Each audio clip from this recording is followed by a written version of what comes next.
GBV. So I was wondering, you as our BC, what do you hope those girls who their families aren't supporting them to go at the Isage one-stop centers, the youth centers, what do you do for them? I mean, some of the girls become an outcast in the society or in their villages where they live. So what do you do to help them? What is the support that you offer to them? That was my question. Thank you. Okay, can we get an answer, please?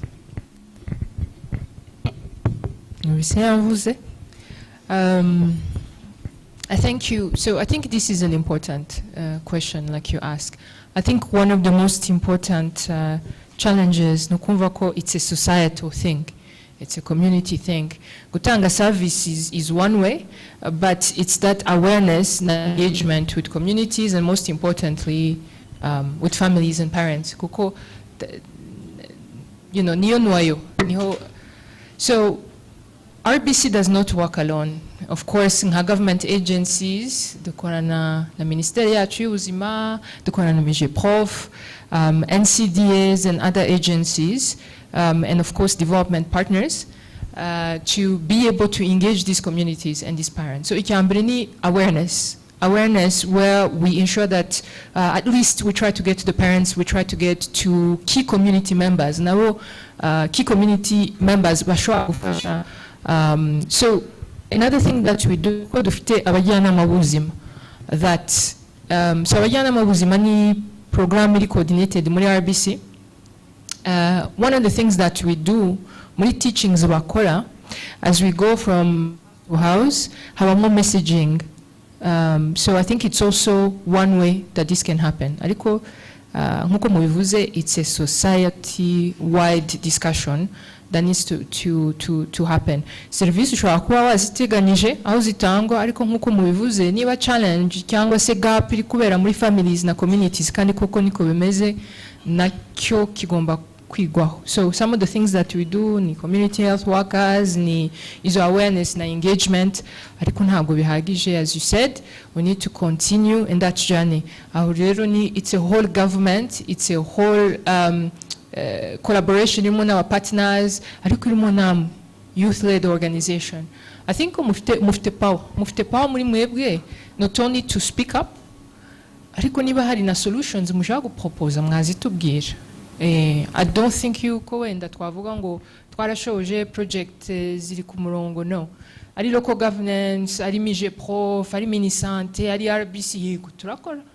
Hari programme dushira, you know, muri community, hari abajyanama b'ubuzima, but it's not enough. So ahubwo reka mbasubize icyo kibazo mvuge ngo how can we do it better? Cyangwa se what are we not doing that we can do?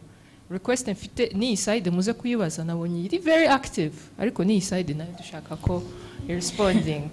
Yego, n'ubundi uhise ugera ku kibazo twari tugiye kujyaho, twari tugiye kubaza n'ubundi murumva hakorwa iki kugira ngo urubyiruko twitabire service z'ubuzima bw'imyororokere, cyangwa se bitagenda neza bigende neza. Duhere kuri iyi side mutubwire ibitekerezo byanyu. Undi muntu urimo hano utavuze, mwumva ari iki cyakorwa kugira ngo urubyiruko rwitabire service z'ubuzima bw'imyororokere? Murakoze, nitwa Nkundimana Emile. Ikintu mbona gisa nkaho gikomeye, hari gahunda zijya zibaho za leta zihuza abantu.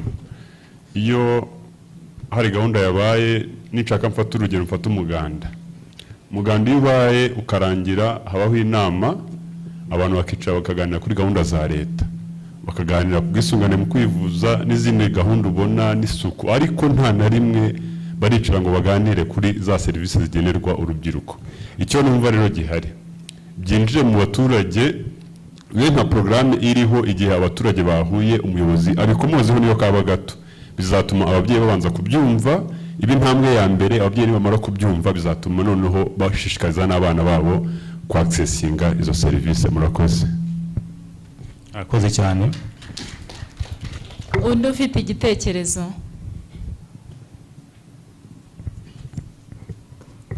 Murakoze, nitwa Jean Bosco Mutabazi. Ikintu mbona cyabaho kibanze hakwiye kubaho amarushanwa menshi mu mirenge, mu midugudu, mu tugari ajyanye n'ubuzima bw'imyororokere. Icyo ni icya mbere. Hanyuma icya kabiri, muvuze ku bajyanama b'ubuzima. Bano bantu bafite capacity ngitenda iri hasi kubijyanye n'imyororokere. Abenshi usanga barize primary gusa, wamubaza gukoresha agakingirizo ntabizi, aranabitinya kubera ko wenda ni umukecuru, wabwira ngo agakingirizo atutoka shitani agatokesha. Mukwiye gufata abantu bari young mukabashyiramo kubera ko bari muri generation nyine turiho. Hanyuma ikindi cya gatatu, abo bajyana mu buzima mbakomeje nanone mubaho wenda za prudence ngo bazurubyiruko. Prudence wenda akashyira munsi y'igitanda zikamara nk'imyaka nk'umunani. Wabuti umwana batungiye kwisayidira kugira ko niyo ranja nka prudence akambura maze imyaka 8 yekoresha gacika umwana akandura. Bagomba kuba update. Murakoze. Koze cyane. arakoze cyane.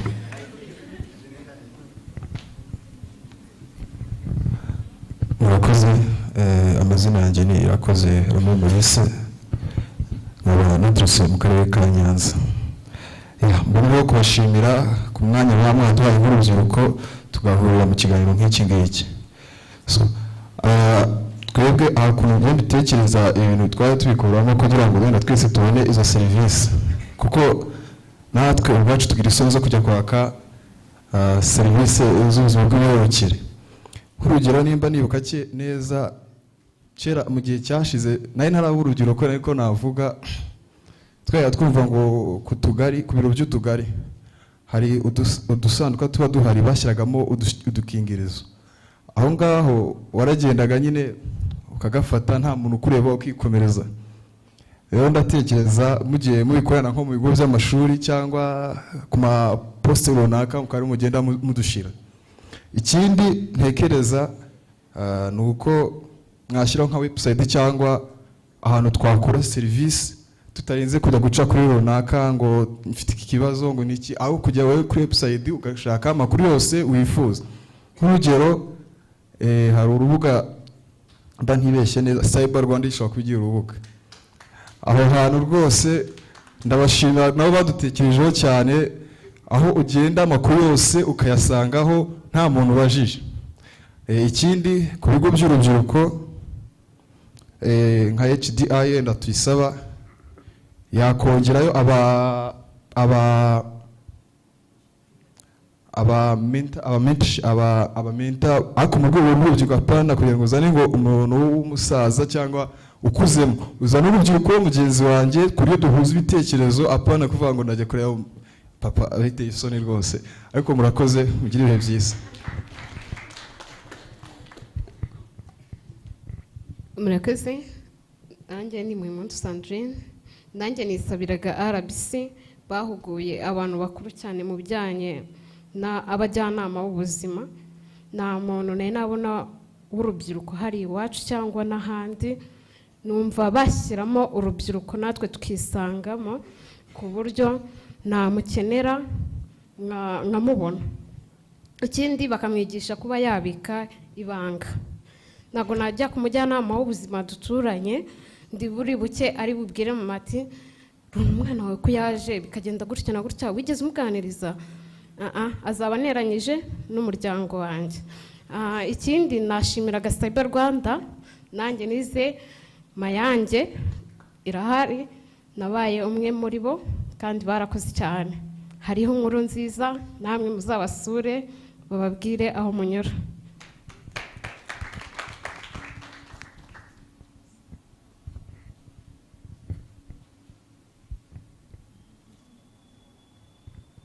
Muraho neza. Amazina yanjye nitwa Joyce, mfite ubumuga bwo kutumva no kutavuga. Naturutse mu muryango nyarwanda w'abantu bafite ubumuga bwo kutumva no kutavuga. Nshinzwe imishinga muri uwo muryango w'abantu bafite ubumuga bwo kutumva no kutavuga.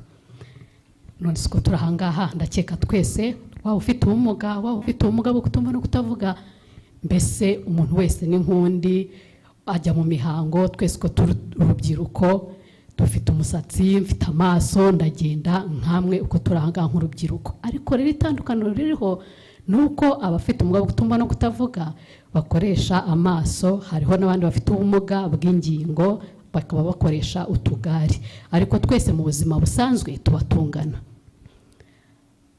Ariko rero tujya duhura n'imbogamizi, nk'urugero abadafite ubumuga ubwo ari bwo bwose baba bafite amakuru atandukanye, uburyo bakwirinda umuntu ugushutse bagafata amakuru mu buryo bwihuse, ariko se kandi abafite ubumuga bwo kutumva no kutavuga amakuru abageraho ni makeya cyane, cyane cyane bo mu cyaro. Twumvise ko bashyiraho ibigo umuntu ashobora kujya agasaba serivisi zitandukanye mu buryo bworoheye. Abafite ubumuga bo kubona serivisi birabagora. Twumvise yuko hari ibigo ugerayo ugafata amakuru, ariko twebwe abafite ubumuga bwo kutumva nta makuru atugeraho, ndetse abafite ubumuga bw'ingingo ugendera nko mu kagare, ufite ubugufi bukabije, ibyo rero ni imbogamizi. Icyo nabisabira rero abayobozi muri ahangaha cyangwa n'abandi wese muri ahangaha, turagira ngo ibyo bigo bishyirwaho tuzajya dusangayo umusemuzi, yaba ari inzira iteganyiriza abantu bagendera mu kagare, hanyuma twese dutere imbere hamwe, ndetse hashyirweho umuntu uzi ururimi rw'amarenga cyangwa se umusemuzi. Niba umuntu ukorayo adashobora kuvuga ururimi rw'amarenga, hashyirweho umusemuzi, hanyuma nitugerayo duhabwe serivisi zitangirwa aho ngaho. Hanyuma twese, waba uri urubyiruko rufite ubumuga bwo kutumva no kutavuga, waba uri urubyiruko rudafite ubumuga, twese tukazamukira hamwe tukabonera amakuru hamwe. Hanyuma rero tujya tugira n'imbogamizi zindi za accessibility cyangwa kugera ahantu runaka. Nk'urugero, abantu hari abafite ubumuga bwo kutumva no kutavuga batazi gusoma, izo nazo ni imbogamizi. Twasabaga hajya hashyirwaho video runaka zijyanye n'ubuzima bw'imyororokere, kwirinda inda zitateganyijwe, udukingirizo. Uwo muntu aba ufite ubumuga bwo kutumva no kutavuga atarageze mu ishuri, azi ururimi rw'amarenga, iyo video rero yadufasha cyane, hanyuma tukisanzura tukaringanira n'abandi bantu b'urubyiruko badafite ubumuga bwo kutumva no kutavuga. Murakoze. Arakoze cyane. Reka twakire umuntu umwe. Murakoze. Amazina nitwa Adeline Bizera, naturutse mu karere ka Nyamasheke. Twebwe nk'urubyiruko mu karere ka Nyamasheke, mbere kera hariho icyo twitaga Nyampinga. Yari nka campaign ihuza urubyiruko bakagira amakuru bahabwa ku buzima bw'imyororokere, ariko muri iyi minsi mbona icyo kintu cyaracitse. Akenshi wasangaga ari abana b'abakobwa bariyo bakagira ibyo biga ndetse n'ibyo babwirwa, ariko kuri ubu ngubu ntabwo bikibaho. So twabasabaga rero ngo niba bishoboka wenda iki kintu cyongere kigaruke, kuko cyafashaga benshi, cyatumaga tugira amakuru tumenya wenda se ayo ababyeyi batashoboraga kuduha, kuko abenshi n'ubundi ababyeyi ntabwo babitubwira, barabitinya, bagakeka ko wenda tubyiga mu bigo by'amashuri, kandi ugasanga hari n'abandi batashoboye kwiga bitewe n'ibibazo bigiye bitandukanye mu mafamiye. Niba byashobokaga rero wenda iyo gahunda ya Nyampinga igaruke, ariko noneho ntizireba abana b'abakobwa gusa, kuko n'abahungu nabo bakeneye kugera kuri ya makuru. Murakoze. Arakoze cyane. Murakoze cyane abatanze ibitekerezo byanyu. So I'm going to recap a little bit on what we have discussed from the beginning. We were taking a moment to discuss questions regarding sexual and reproductive health and to get youth perspectives on reproductive health. And we started by the first question, which we wanted to know what they understand by sexual and reproductive health. And we received very many useful inputs, and I think they were all correct. And then we went on to look at the services that they are able to access where they live when it comes to sexual and reproductive health. And from the answers we are given, in summary, most of them have captured that they are able to access services through the different health centers which have allocated rooms for the youth. But There's also community health workers who are able to reach them where they live. And then, looking at the next question, we are looking at what is causing maybe some youth not to be able to access the services regarding sexual and reproductive health. And the reasons that were given, the first was scarcity of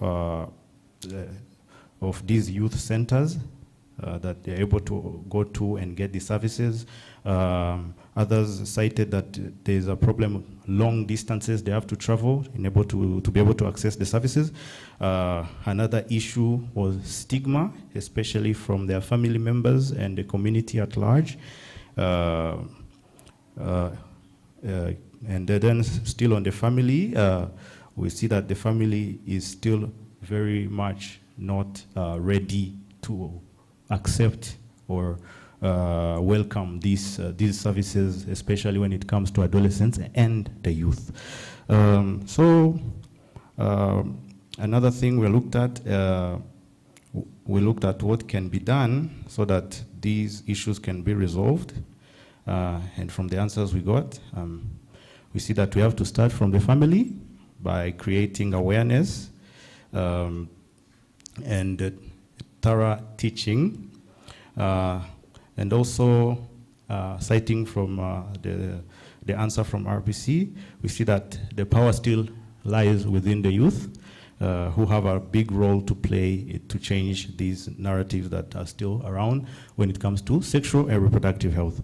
Another thing is they suggested that we create awareness through government programs like Umuganda, which is done every last Saturday of the month. We also have creating competitions, maybe within the communities, based on SRHR. We also have creating spaces on the internet, maybe through social media and other things, where they can access this information without having to meet people face to face.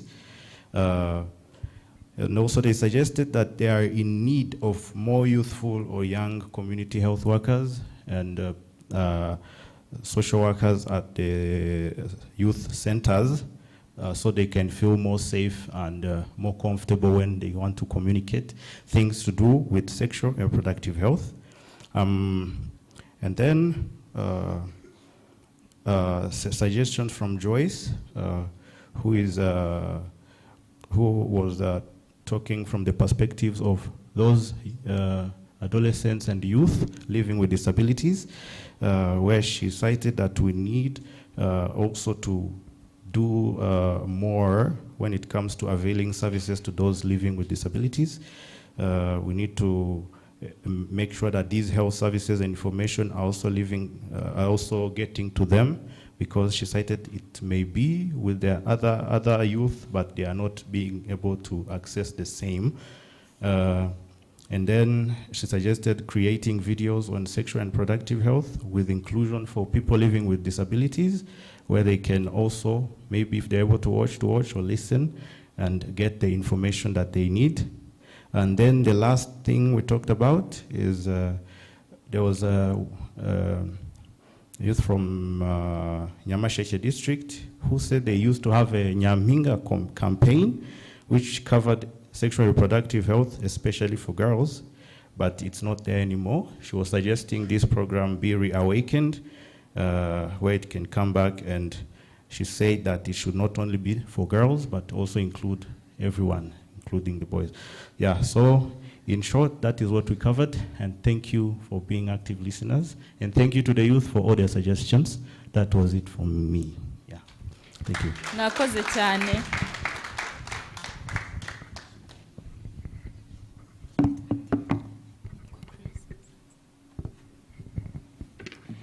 Mumfashe twongere dushimire Hodari na Chris azaza. Help me thank Hodari and Chris. Thank you very much for facilitating this amazing session. Very important topics to discuss. very important views raised. I was very impressed by your participation. Thank you, young people, for standing up for yourselves and telling us your ideas, your beliefs, and what you recommend the government of Rwanda and other partners to do to advance sexual and reproductive health, particularly for you, for adolescents. This is what we are aiming at, which is shaping the future of adolescent SRHR together, and having your voices is very important and very central to this initiative. So thank you very much for sharing your ideas. Mwakoze cyane. And thank you so much, Hodari, for giving us a summary in English of what has been talked about. I almost cried when I was at the back and someone was asking a question about if my family doesn't want me to report a GBV case, and I don't know how to do that. I can't run away from my family. I have to come back to the family. How does the government support such a person to report a gender-based violence case? And another person was asking, how confident should I be if I'm asking for services, SRH services, to a person who is 5 times older than me and is probably friends with my parent? And they were urging us, actors, to make sure that there are service providers that are young people that they can relate to, that they can actually ask for services freely and comfortably. So young people, I really believe that the right people in the room, and of course they are going to put under consideration your suggestions, opinions. Kuko ntago tuba twabazaniye hano gusa.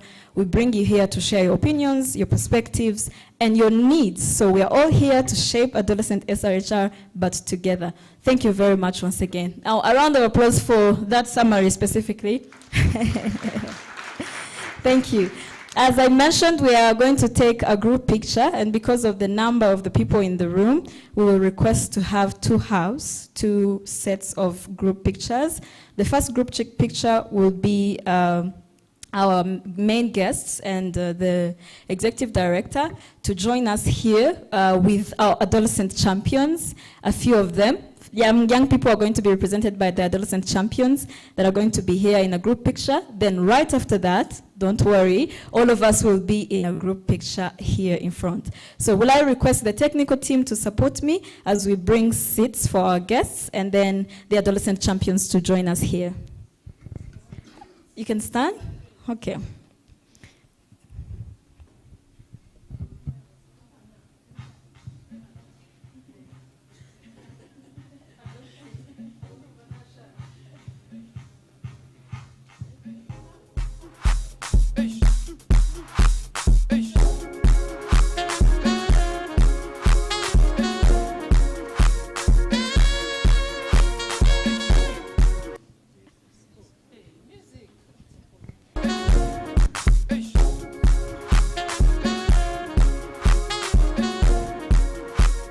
Yes, as we enjoy that good music, let's join the picture.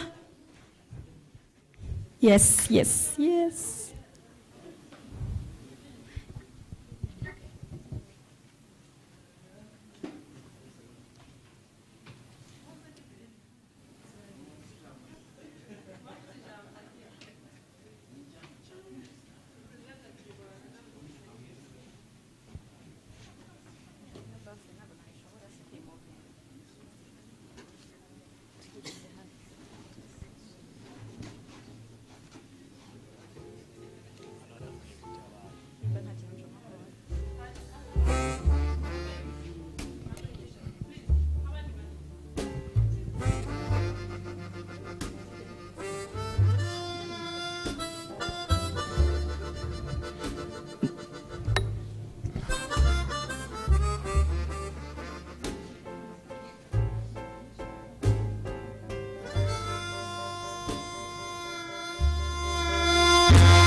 Wait for a few people to join the picture, please. Yes, good. Awesome.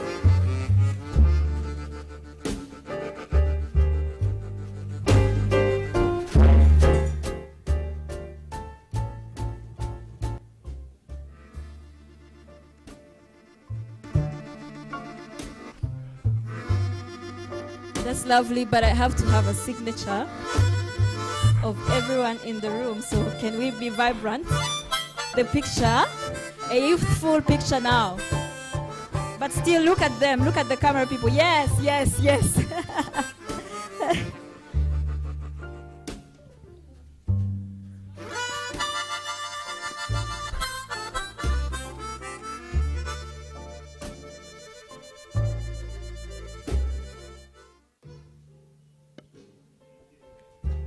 Thank you very much.